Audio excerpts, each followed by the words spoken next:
Here's the question. How do you make the impossible possible? Simple. Remove the I am, the ego.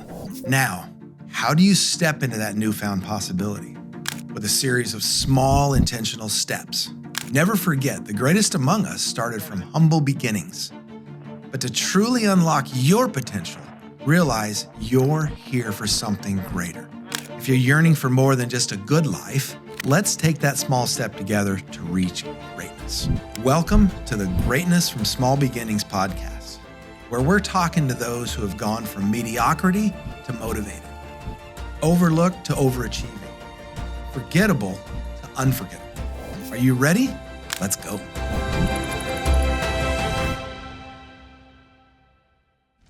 Hello, everybody. This is Greatness from Small Beginnings podcast. I'm looking outside. I'm recording this. I record all different times of the day, and this just happens to be one of the days after Thanksgiving, and it is beautiful weather. So if I glance up, it's because I can't get enough of seeing the sunshine in the middle of the day here. So Greatness from Small Beginnings podcast. Thank you for showing up. Thank you for being here with me. Thank you for considering greatness as the issue. I am doing a Thanksgiving podcast after Thanksgiving this year. I did that intentionally because I wanted to reflect back. On Thanksgiving Day, it is a day, and it happens to me and many others. I see posts on, I have time to look, which is a rare thing. But I see posts on Instagram and Facebook and other places that are grateful, LinkedIn also, and talk about their gratefulness in the year. But I wanted to get past that and then get back towards thinking about my next week at work and to finish the year strong and some of those things and just see how my heart is resonating with the thankfulness of the season. And so that's why I'm doing this podcast after Thanksgiving. It was intentional, kind of a wonky plan, perhaps. Excuse me. But nonetheless, I did catch something just before Thanksgiving, and I wanted to share that as we celebrated Thanksgiving Day. This resonated with me a lot that day. And we even went out to a movie afterwards. I'll explain a little bit about that. But giving into the expectations is one part of it. Looking back at things we're thankful for and grateful for is another part of it. And then just list building. So here's the expectations that I saw somebody's named Christy Wright. She's what does she do? She helps people build speaking careers and different things like that. And I get her weekly email. And she says, let yourself experience the moment. And I can read everything she said, but let yourself resonate in the moment. And I thought that that's a practice that post-Thanksgiving we need to do each day, not just Thanksgiving Day. And that's one of the things I'm intentional about right now is resonating in the moment, just being present. Today, I have grandkids in the house. Yesterday, I saw other grandkids, and it's been a great week for that.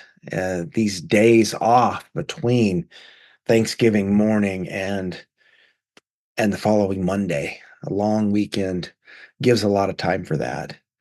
And then from a distance at a Christmas tree lot, I saw some friends, young friends of ours, known him since he was basically born. And it was good. We didn't get a chance to talk. We were at a Christmas tree farm. They were getting on this tram thing and going out into the trees, and we were just finishing. But it was so good to see them and wave at them and acknowledge their presence and be in that moment enough to say, hey, we know them. Let's engage, even if it's from a distance. Be in the moment. Another thing she says is, let there be a mess. And boy, when we decorate for Christmas, when we have this dinner, when we like, I don't think the counter has been cleaned off completely, at least, since Thanksgiving meal. It's been a couple days. So there's nothing wrong with that. And then let there be a mess a little bit in the problems that we have coming up that we have to deal with next week. And then I like this one. It says, let the kids eat the rolls. If that's what they want to eat, let them eat. If that's what you want to eat is pie, eat pie. Yeah, eat a few bites of turkey so that whatever your tradition is, do your tradition. But past that, do the thing that makes you more thankful and grateful. That creates that. Now create is not it. It's a decision to some great degree. But I appreciated these three. Let the kids eat rolls. Yeah, take the expectations down, notch them down, and don't worry about what's coming. Don't worry about in some cases the consequences of not eating a protein rich meal one day of the year as we feast and celebrate. Anyway, those are fun. The other thing that I have been trying to figure out a little bit about in my own life is, as I have been looking out at the list of things that's going on inside of me, that yes, I'm grateful for. The list is long. I was able to reflect on that. I didn't engage in the exercise, but somebody said, "Hey, how about if we do 3 a day for the next, 30 some days?" Would have put it near 100 by the end of the year. I didn't engage in the programmatic side of that, but I've been thinking a lot about the things that have made me and others around me happy, and the things that will make them better, even if it's not a happy thought or the easiest conversation, the easiest thing that I need to do, the easiest thing I need to put my foot on or let them put theirs on. But it's important, I know, to look at a list, to actually list it out sometimes. And I've been going through that list since Thanksgiving Day, since a couple of days ago, even before that, about the multiplicity of things I'm thankful for. And then, and then I did notice that there's a list of things that I'm anxious about, that I'm stressed about, that I'm frustrated about. And there's nothing actually wrong with that, having a list like that either. Well, then how do those two fit together? Well, first of all, as I look at them on a scale, it seems like the list of stresses, the list of things to be anxious about, the problems, the issues, which aren't necessarily problems, just big things to solve in our lives. We call those issues. I call them issues. As I consider those things, some of those seem so big and daunting, and some of them they are. They're highly charged, emotional, a lot of pieces to it, a lot of layers. And yet, when I think about the things on the list, and they seem like I could just list them off so they seem smaller up front, but let's consider a couple of them that are at the top of my list. My kids pay attention to God's voice and God's words and God's opinion. And then they do his obedience for that. They obey him. They do what he asks, um, almost without questioning. I'm sure they're questioning. I hope they are. But think about the immensity of that. Now, I have some other issues, and they seem bigger because they're more emotionally charged. But then I go back and reflect on the things that are important. Another one is my family, all of my grandkids, and there's 18 of them right now. my kids and grandkids, 33 people in my family total, and everybody's healthy. Everybody's moving forward in their lives, and everybody's seeing goals and seeing the next thing and moving towards the next thing and not staying still and average.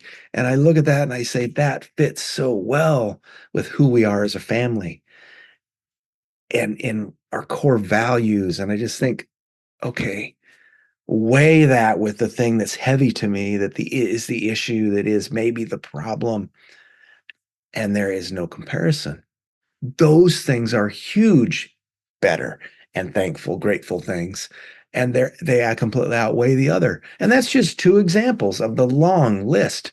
And I think about the house I live in and how wonderful it is. Of course, it's old and it's got its problems, kind of like me. But that doesn't mean it's not amazing. It doesn't supply for everything we need as a family. And if things went crazy and we had a giant snowstorm, some kind of apocalypse, this house would would house any all of the local family. It's just amazing what we could do if everybody needed to find a place to move into. This could be it, and it's just incredible that that's the case. Not just this one. Some of the kids' houses pretty big and pretty adequate themselves, and that is amazing. That kind of reflection is what I wanted to do post Thanksgiving, is put the things that I'm grateful for and thankful for on a scale for you, and then say the problems that are facing me Monday and Tuesday and are and beyond that. They're big. They're important. They're things that need to be solved. There's things I have to get after in there. But look at how the important things in my life are taken care of. They are they are things to be grateful for because they're in process already, and they're amazing and they're wonderful. I just wanted to reflect on that in front of you all and do a Thanksgiving day, a Thanksgiving episode that gave some perspective on how we should think of it a day or two or three after. And we get to day 4 or 5 and we're back to work and we have to finish the year strong and we didn't make our goals and there's things to do and lots to do before the end of the year to prepare for next year. And I look at that and I say, man, that is wonderful. It's wonderful to have those problems. And I appreciate my friend group around me that feels the same way. Heard a story this morning about somebody, also a contractor, that is currently homeless and other things. And I think, oh man, I feel bad for him. The place that all that came out was probably not the perfect, appropriate place. And yet, I reflected once again prior to saying this to you all that I have so much to be grateful for. And I hope you do too. Reach out. Reach out to me, Keith L. Callaway, on Instagram, Facebook, and LinkedIn, and of course on YouTube. Reach out, like my episode, please, and let's enjoy this Thanksgiving, this gratefulness season together. And then the thing that I always end my episodes with is just a reflection on greatness itself by Zig Ziglar. And this is for you, each of you, and me, of course. You are designed for accomplishment, engineered for success, and endowed with the seeds of greatness. Let's go grow those seeds. Now, the call to action, because today you can choose. Now, go be great.